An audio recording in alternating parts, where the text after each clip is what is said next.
A'udzu billahi minasyaitonir rajim. Bismillahirrahmanirrahim. Saya berlindung kepada Allah dari badan syaitan yang terkutuk. Bismillahirrahmanirrahim, dengan menyebut nama Allah yang Maha Pengasih dan Maha Penyayang. Bismillahirrahmanirrahim. Wasakamtum, dan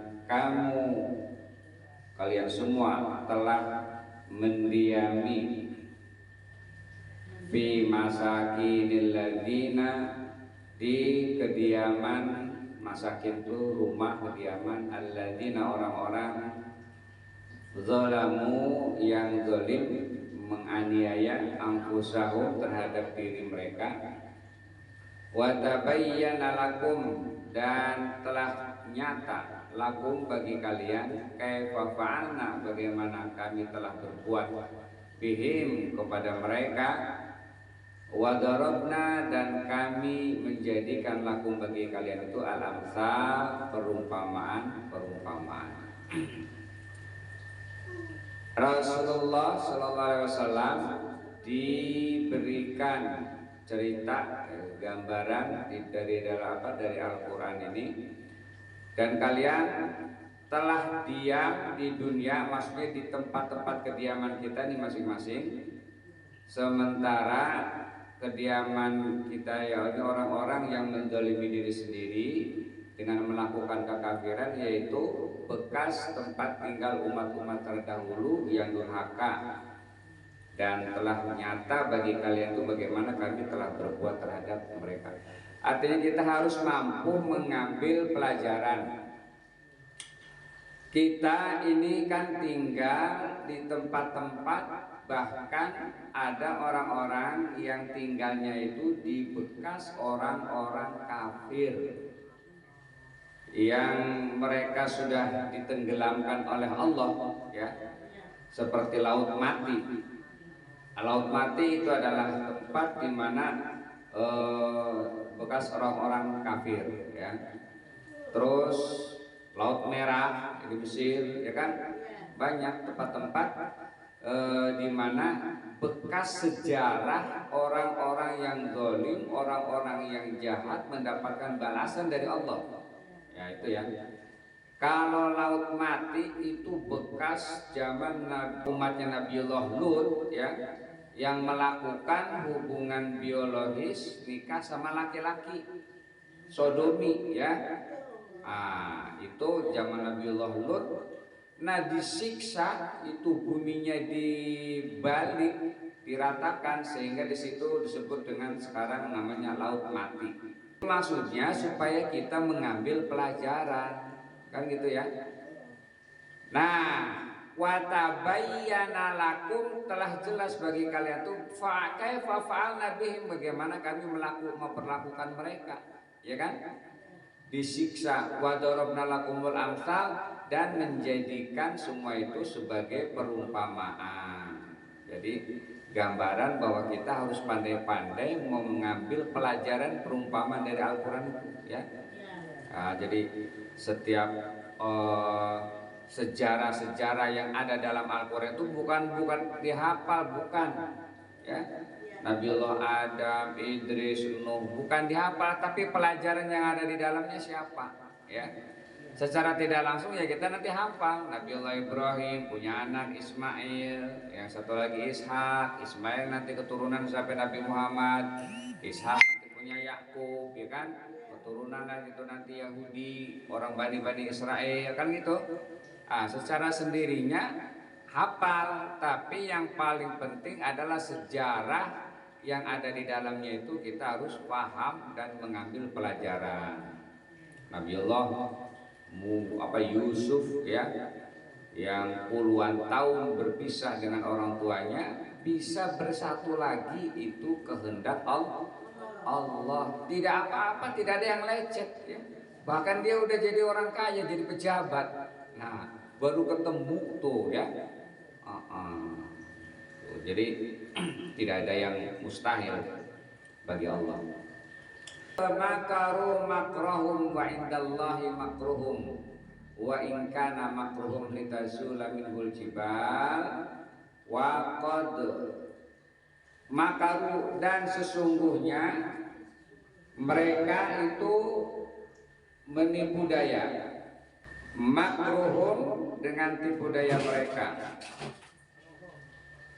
wa indallahi dan di sisi Allah makruhum tipu daya mereka, wa ingkana dan sekalipun atau meskipun karena adalah makruhum tipu daya mereka itu litazula minhul jibal untuk melenyapkan minhu daripadanya itu al-jibal gunung.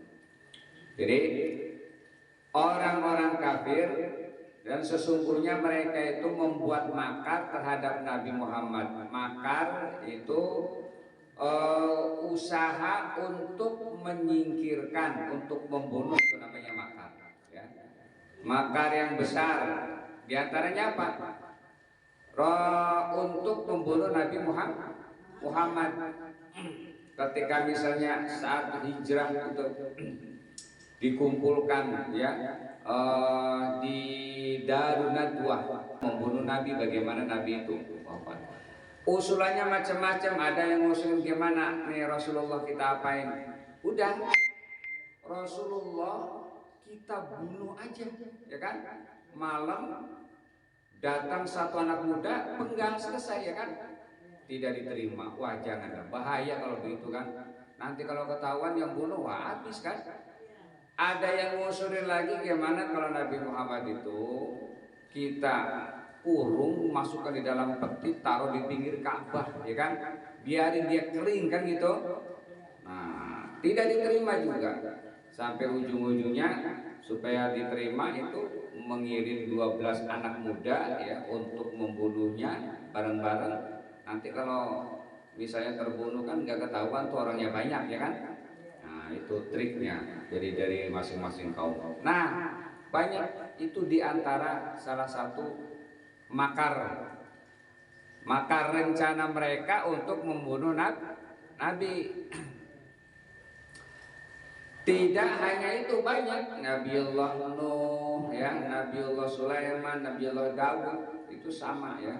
Jadi mereka itu dimakan atau membelenggunya, mengusirnya. Membelenggunya tadi di pinggir Ka'bah nggak diterima, diusir, kita usir aja, ya kan? Juga tidak diterima. Akhirnya justru orang yang makar, yang merencanakan sesuatu membunuh kepada Nabi itu justru sebenarnya itu adalah mereka itu terhadap diri sendiri, menipu diri kita sendiri, dan tidak akan atau tidak bisa makar mereka itu betapapun besarnya, sekalipun dapat melenyapkan gunung itu tidak akan bisa, karena Allah yang jawab ini. Wa in kana makruhum litazula minhul jibal, sekalipun makar mereka itu untuk menghilangkan gunung, maka tidak akan pernah bisa. Kenapa? Allah yang ngomong begitu, nggak bakalan, ya kan? Jadi apapun kalau memang kita Allah tidak berkehendak tentang terjadinya peristiwa ya, orang mau membunuh kita, orang mau menjebak kita, kalau Allah belum menentukan maka nggak akan bisa. Ini buktinya ya. Jadi sekalipun itu makar itu buat ngilangin gunung kan mustahil tuh ya. Makar misalnya untuk menghilangkan, mencabut gunung kan mustahil, nggak bakalan terjadi ya. Tapi bagi Allah itu tidak mustahil ya.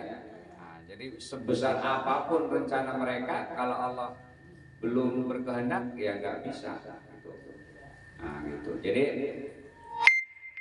pembalasan makar itu dapat misalnya melenyapkan gunung-gunung. Pengertiannya adalah makar tersebut dibiarkan dan tidak memberikan midorot, melainkan hanya terhadap diri mereka sendiri, yaitu dengan pengertian gunung-gunung di sini menurut suatu pendapat adalah hakiki. Jadi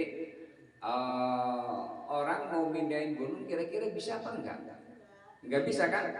Iya, diantepin aja kan gitu ya. Kita merencanakan orang-orang kafir mau membunuh Nabi ya kan, dengan rencana ini rencana itu, tapi Allah putuskan dia nggak bakalan kena. sama aja dia makar itu sama aja dia dengan rencana mau memindahkan gunung, ya kagak bakalan bisa. Diantepin aja ya kan, kagak bakalan bisa. Tuh artinya tidak akan pernah memberikan midorot apa-apa, tidak akan pernah membahayakan apa-apa. Nah itu kalau memang bukan kehendak Allah. Jadi pada dasarnya kita ini semua gerak-geriknya kita harus serahkan sepenuhnya kepada Allah. Kan kita dengan berdoa tuh ya. Racun kayak apapun bentuknya yang misalnya direncanakan orang agar diminum oleh kita ya, itu nggak bakalan bisa kalau Allah belum berkehendak. Ada aja caranya itu, apakah jatuh, apakah pecah, yang ujung-ujungnya kita nggak jadi minum gitu ya. Walaupun Rasulullah sendiri pernah sampai dijebak, dimakar, diracunin, diundang ya. Rasulullah ditanya sukanya apa, akhirnya paha bagian bawah bagian depan, kaki ya, kaki bagian depan yang dagingnya halus itu kesukaan Nabi. Dia potongin, begitu udah matang dibakar, ditaruhin lah racun yang kira-kira sekali masuk itu mati kontan ya. Nah saat itulah begitu dimakan, sahabat ada yang langsung memakan mati kontan di tempat.